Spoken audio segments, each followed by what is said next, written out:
One of the classic old American jesters once joked that when you come to the fork in the road, take it.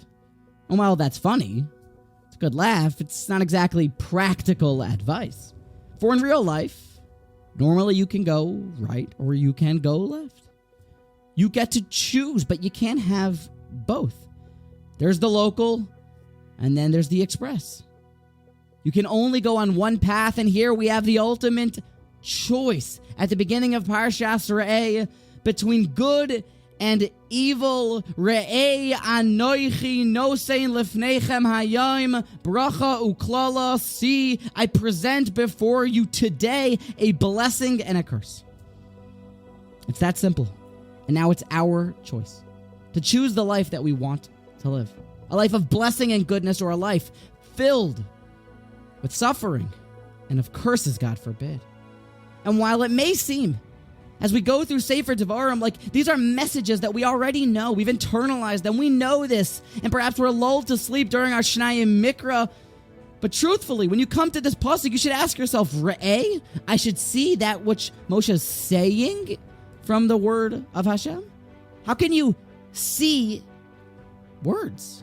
And furthermore, Lefneichem, they're placed down here in front of me. Can I touch them? What are these words? But here, you should be shaken back awake from your slumber to hear that it's not going to be so clear going forward. For when you walk into Eretz Yisrael and you march on Canaan, things will get very, very confusing. And it will be hard to remember always what is truthfully blessing and what is truthfully curses.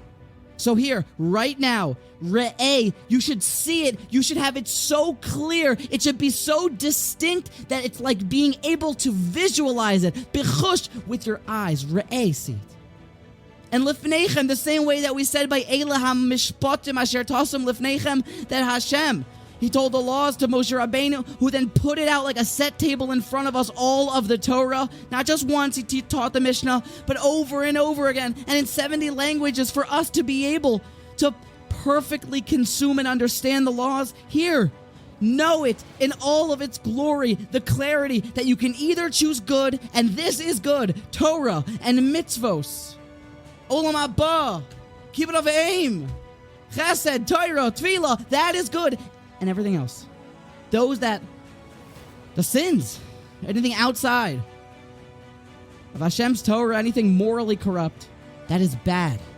And if you should say, yes, we know this, we got this, well, maybe we have to ask ourselves if we did, in fact, answer our mother's call on the first ring, or we still were involved in our television show, or did we, in fact, relearn the Gemara, chazer it again to get it into our bones, or were we involved in some other mindless practice? So get it here clear that Re'eh, see what is truthfully good, like a Shulchan Aruch, a set table in front of you. And remember this, and go through Sefer Devarim, getting the clarity that we need as we're about to march on to Canaan. And as we go through this gullus and this midbar, we should be able to remember exactly and with total lucidity what is good, what is a blessing, and what is bad, and what is a curse.